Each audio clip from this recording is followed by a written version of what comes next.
Hello, everybody. Welcome back. My name is Stanley Targos III, and I'm the host of the Response Able Solution. I'm getting ready to start a series, and this series is called The Lifecycle of Your Money.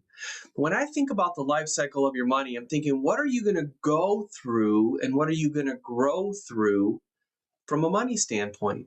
And what's fascinating about this is what we learn in our late teens, early 20s, or 30s might be the same things that we learn again in our 40s, 50s, and 60s, and the same things we learn again in our 70s and 80s. But the life cycle of your money really is a goal to determine what do we need to learn together? What do we need to share so that we can understand how money works for us or against us? And when I think about the life cycle of my money, here's what I've realized. If I would have had the same basic understanding of money today that I had 30 years ago, I would have a financial foundation that has me almost all debt free except for the new house I bought. I would have capital storage that I could deploy when something is an opportunity, like buying a rental home or buying Bitcoin, or when silver drops to $50 an ounce instead of 120, I can go out and buy more, or whatever the opportunity is, whatever I believe in, whatever I think is right for me and my family, whatever God puts on my heart that I need to do to be a good steward of the gifts, talents, and resources that He's given me. I don't want to blow up or waste anything. I really want to take the time to understand how I can use what God's given me to help grow His kingdom. And while this isn't a biblical podcast or a biblical message, there are some biblical pieces that come into play. So when I think about what I want to do with what God's given me, it's honor Him, it's give Him glory, it's let it be a ministry to help other people find Him. But if I'm burying everything in the backyard and I'm not using it, or I'm wasting it, or I'm a constant burden on everybody I meet, am I able to be the person that I'm designed to be? Not really. So how does money affect or impact our ability to be the people that we're designed to be? So let's start by talking about what the life cycle of our money is. So when I'm in my 20s, and I probably have 7 or 8 life cycles that we're going to go through over the next several weeks. But when we're in our 20s, we need money in a different way. We're just getting out of college, maybe. Maybe we're getting ready to buy our first home. Maybe we're getting ready to buy our first car. But if no one tells us how to do it or how to manage it, where do we get our information? From Google, from parents, from grandparents, but is the information they're giving us relevant to how we're managing our lives today? Some of it is, for sure. There's absolutes that transcend generations, but there's also things in our generation that are different than what our parents and grandparents dealt with. But in order to get to that point, we need to have a starting foundation of what's important and relevant. So let's start with a couple of things that we want to have as a foundation. Someone used to say, my father-in-law's name is Len. He has a company called Wealth and Wisdom. He's written a bunch of books. He's awesome. I'd encourage you to research him. Unintended Consequences is a great book. Sudden Impact is a great book. They're tremendous to understand how money works for you or against you and who has a plan for your money. But he says it's hard to get to the right solution when you start with the wrong premise. And the wrong premise might be day one, as soon as you start working, your number one goal is to put as much money as you can in your 401k, because the power of compounding interest is going to work for you and it's going to have a huge impact for you later in life. A second premise that might be right, but might be the wrong time. And I'm going to say that the premise of funding your 401k early and often is a good premise if it's the right time. The second one is you need to be debt free. Take all of your money and plow away your student loan debt, your auto loan, your credit card debt, anything that you've accumulated to the point when you're ready to start building in a different way, get rid of it. A third one is buy a home and pay off your home as fast as you can. Another one might be build your emergency fund. You need 6 months of savings before you do anything else. All of those are good ideas, but how do you accomplish those goals? How do you accomplish those altruistic plans without a strategy? So when you're in your 20s, it's important to get a foundation and start having some financial fluency or financial literacy or financial education to understand how money works. But very few people talk about what tools to use and what they mean. So we hear all kind of things: 15-year, 30-year, 10-year mortgage, 20% down, 3% down, FHA, conventional loan. What does all of that mean to you? Well, if you're getting advice from someone who's in their 50s or 60s, it means something way different than someone who's just starting out. Funding your retirement account. Do a SEP, do an IRA, do a 401k, do a 403b, do a Roth 401k. Those are all great words, but what do they mean to someone who's 20? And how is it different from someone who's 40 or 60? See, the life cycle of your money means maybe the tools that you need later in life are not the ones you need early in life. And if I apply the same tools that a 60-year-old tells me when I'm 20, am I setting myself up for success or failure? Think about this. How about if you give advice to the 60-year-old on how to eat? At 20 years old, you can eat hamburgers, pizza, cheeseburgers, french fries, milkshakes, vegetables, salad every once in a while, and you don't get fat, overweight, have a stomach, a gut. You're not high blood pressure and high cholesterol because your body functions differently. If the 60-year-old took your advice and said, well, here's how you stay healthy. You just exercise 4 hours a day, play basketball 3 hours a day, rock climb 2 hours a day, run around the block, run 16 miles a week. That 60-year-old is going to say, my body doesn't allow me to do that. So if we are capable of understanding that there's different diets and health plans based on age brackets, why aren't we capable of understanding that money is the same? So let's start by, in your 20s, early 30s, before you're married or when you're just getting married, maybe it is about managing debt. Maybe it is about building an emergency fund. Maybe it's about buying a home. Maybe it's about setting a foundation so that you don't have to start over again in 5 to 7 years. When you're in your next phase of life, maybe it's about buying a home for a family. Maybe it's about getting a second car. Maybe it's about changing jobs and starting to fund your retirement. In your 40s, maybe it's about saving for your kids' college if you have kids. Maybe it's about growing into the next home. Maybe it's about taking vacations. Maybe you've got a health issue that comes into play in your 50s. Maybe it's about getting your kids through college and getting them a launch and then starting to aggressively fund your retirement because the last 20 years have been spent investing in the family. Now you need to invest in yourself. Taking care of your unfunded health care in your 50s and 60s so that in your 70s and 80s, you're not a burden to your family. How do you apply the dollars that work with you throughout time so you don't have to start over again every 5 to 7 years? A very successful person who's worth $500 million said, Stanley, the most important thing you want to do is have momentum, even if it's baby steps and incremental inches or millimeters or centimeters. Momentum is the most important thing because the amount of energy it takes to get started pales in comparison to the amount of energy it takes to maintain. Well, if that's true with your career, with your health, with your body, with losing weight, it's also true with money. So how do we maintain momentum from the minute we start working our career or the minute we graduate college or the minute we're done with education full time and we start focusing on building a lifestyle full time? That's what we want to do. And what I've realized is if I had these tools 30 years ago, I wouldn't have funded a 401k my first 5 years after college because I needed to buy a home. I started a business. I needed seed capital. And everything I put in my 401k or my IRA had strings attached to it with penalties. And of course, you got to pay taxes. But what I found was when I needed access to my money, I had to beg for my money. I couldn't invest in something because all my money was tied up. When I bought my first home and then my second home, we invested in it, we fixed it up, we used it, but because we didn't have income coming in the way the banks wanted to see it, we weren't able to access the equity in the home. I couldn't access my 401k without penalties. I couldn't access the equity in my home.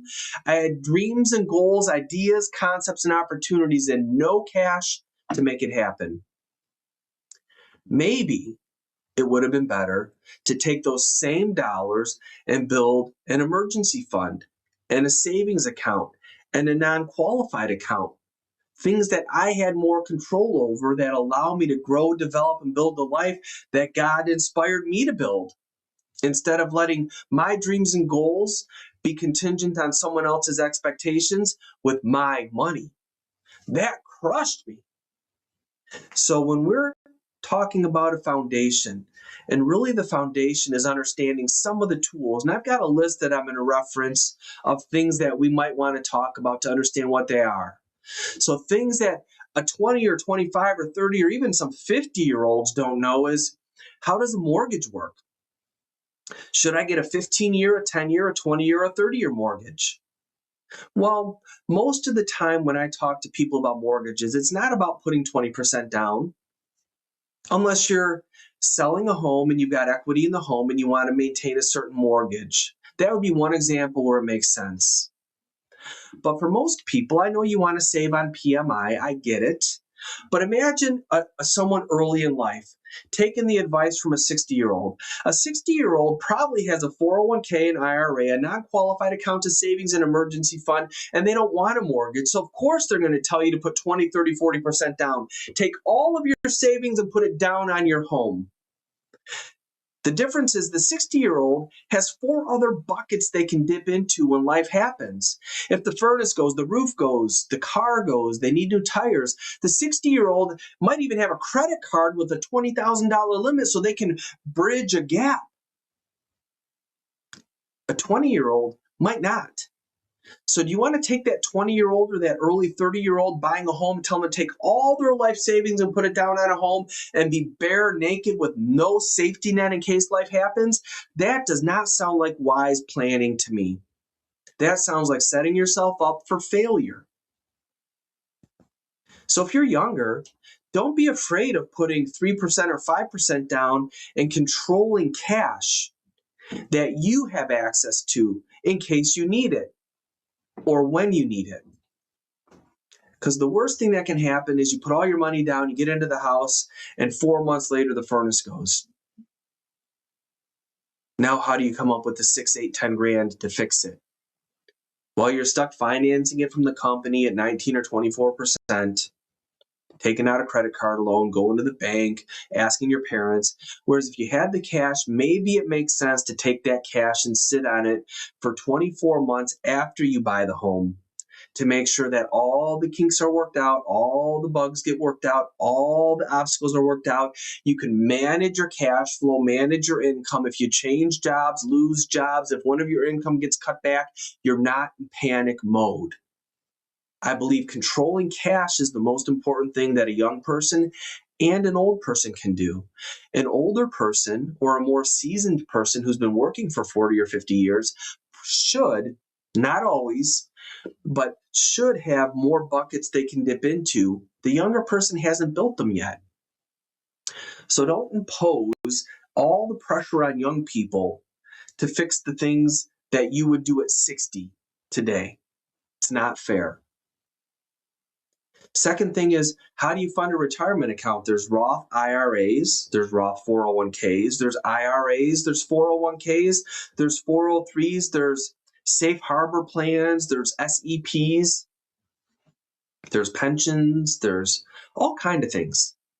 Companies match, companies don't match.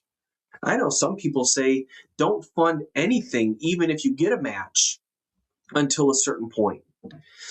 I struggle with that because I believe there's an emotional component that says if someone's giving me free money, I should take it. And here's what I recommend most of the time. And I'm not giving tax advice. I'm not giving investment advice. I don't know your situation. In fact, if you'd like someone to review your situation, respond, reach out.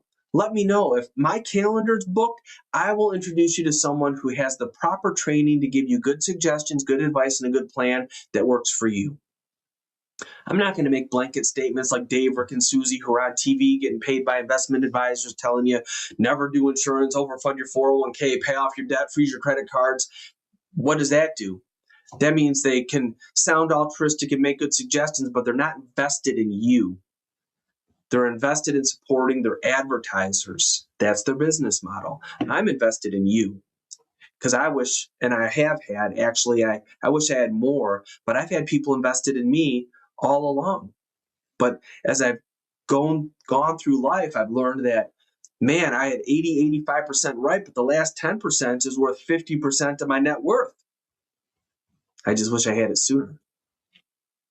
So I encourage people, take advantage of the 401k match. If you have a Roth option and you're young, take advantage of the Roth option with the 401k match. Any chance you get to do Roth or tax-free, I think that's a good starting point. How much money should you have in your nest egg by the time you retire? People say 2, 3, 4 million, whatever the number is. My question is, how much of it should be in a traditional IRA? See, that's a different question. Because if all your money's in a retirement account, all you've done is deferred taxes when you're in a low tax bracket when you're younger to when you're in a high tax bracket when you're older.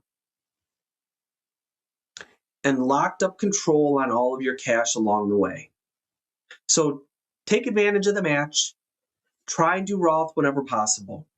If you have questions, ask a CPA, ask an investment advisor, reach out to us. We'll give you all the information you need, custom based on what you need.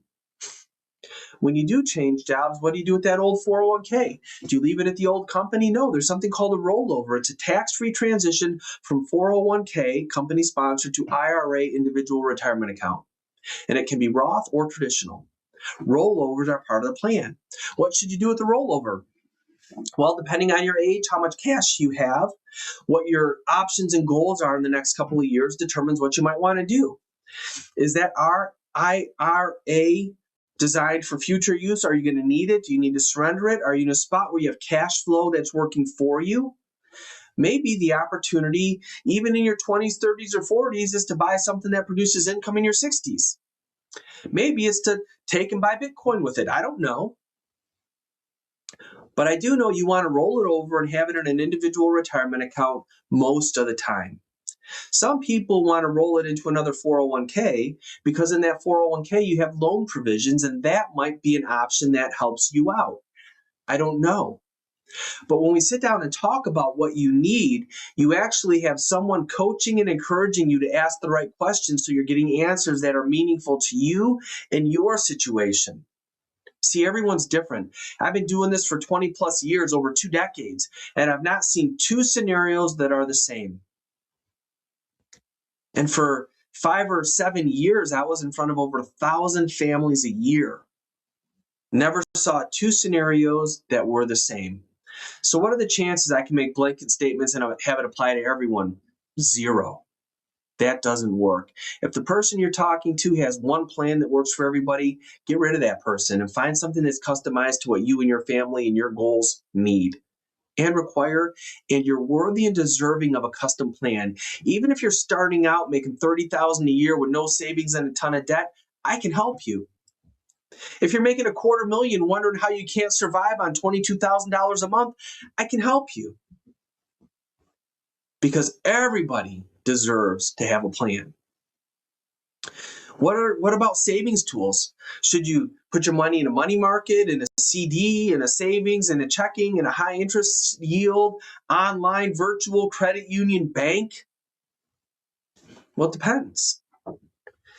When do you need your money? How much money do you have? Are you adding to that bucket every month, or is it capped and full and now you're filling something else? So how much of an emergency fund or savings account do you need? If you're in your early 20s, you might only need $3,000. If you're in your 60s and you have $3,000, you feel unprepared.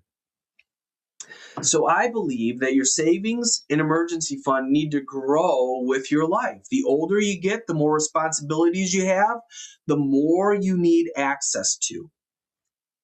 That doesn't mean that 100% of all of your net worth is sitting in a money market, not even keeping up with inflation. That does mean that a majority of your money that you need, not just 6 months of salary, but you need to have access to a majority of the problems that can happen along the way in cash. And for most people, that's between $5,000 and $20,000. Now, the older you get, you might need access to 50 to 100,000 because the older you get, the more expensive the problems become, especially health related. Taking care of yourself, medicines, prescriptions, surgeries, body issues, they cost money.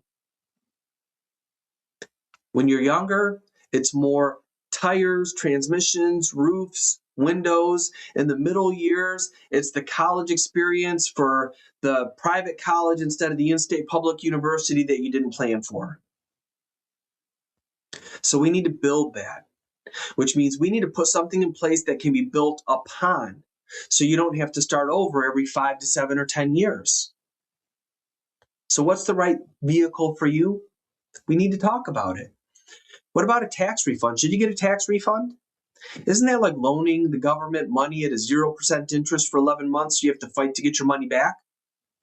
Tax exuberance. I just couldn't wait. I wanted to pay more. Go to your HR person and adjust your dependents. And I'm not giving tax advice. Talk to your CPA to make sure that this makes sense, so that you get between $100 and $500 in a refund, or you owe between $100 and $500. That's manageable for most people. If you're getting a $7,000 refund, stop it. So you're getting a refund so you can pay off your credit card. Getting a refund so you can take a vacation. Save your money and earn interest on your refund. That $7,000 refund might have earned you $350. That's 2 dinners that you gave away. See, cash flow management means being efficient for the season you're at, knowing that the next season is going to be different and the strategies you use today are going to need to change every couple of years. College funds, savings funds, Christmas funds, all of those come into play. Did you know there's a limit on how much you can have in a 529 before you get penalized on FAFSA for having too much? Did you know that if you save $20,000 per kid in your 529s, your older kid gets penalized on the $40,000 you save for your younger kids? How much money should you have in that college savings vehicle? See, I'm not giving advice on how to save it. I'm telling you, what does FAFSA say? What about good debt versus bad debt? I know the people out there saying all your debt's bad. Well, it is for certain seasons, but should you aggressively pay off your house if you don't have an emergency fund? Now, credit cards, mattresses, appliances, all of that stuff, I get. Some seasons require more debt, other seasons require paying down debt. What we want to do is manage those seasons so that regardless of the season you're in, we're putting a strategy in place that allows you to survive and thrive, to enjoy lifestyle, to maintain your health, physical and mental, along the way. Healthcare, living benefits, critical illness, chronic illness, accident plans, short-term, long-term disability. Does it come from work? Do you need it on your own? Life insurance, long-term care insurance. All of those things are great at the right time. All of those things are burdensome at the wrong time. Home insurance, auto insurance. Do you need an umbrella policy? Your home protection plan, in case the furnace goes or the AC goes or the fridge goes. As a 20-year-old, how many of those are you familiar with? In fact, as a 40 or 50-year-old, how many of those are you familiar with? What's the limit that you can have on short, long-term disability that comes out as a benefit to you? Should you pay for it with after-tax dollars or pre-tax dollars? Does it have an impact on how your benefit is received? It might. If you have a choice to do it and pay with after-tax dollars and get a benefit tax-free, should you do it? Probably. I mean, I don't know.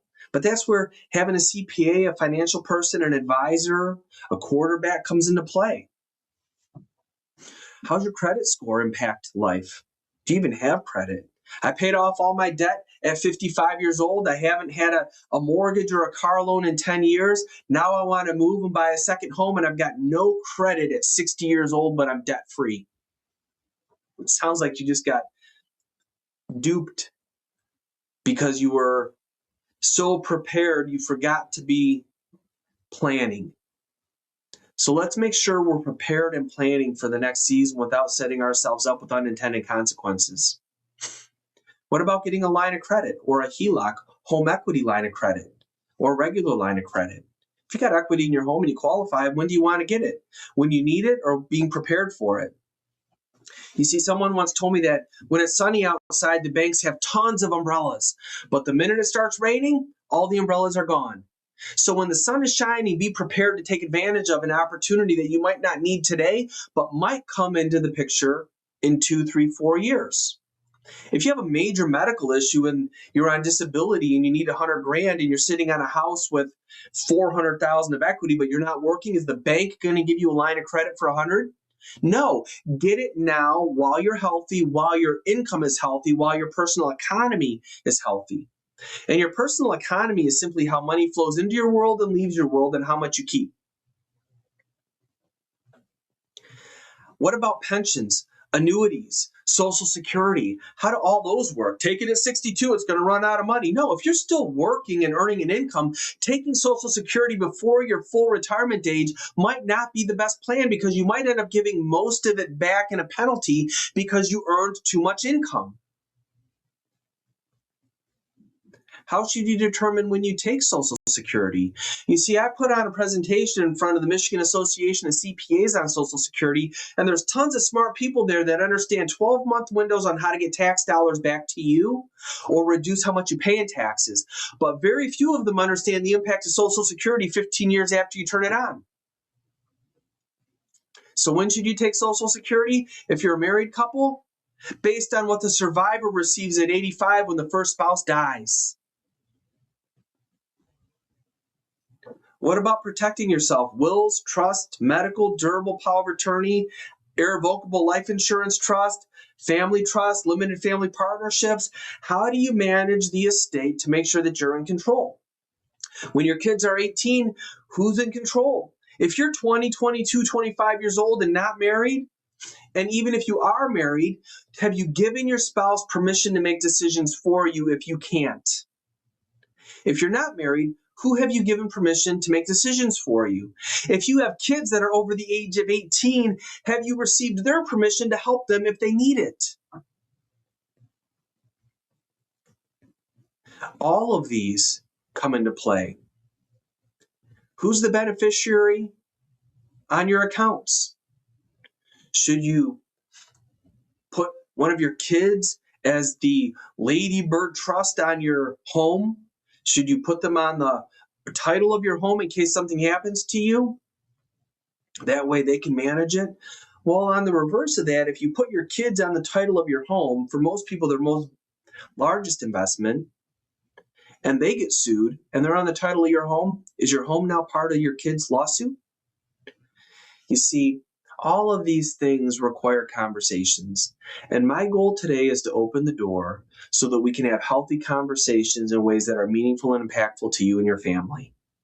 So I encourage you, if you have questions, reach out. If you know people who have questions, reach out. We're not going to charge you a fee to sit down and have a conversation. Spend your money working on the situation that you're dealing with right now, not paying for information.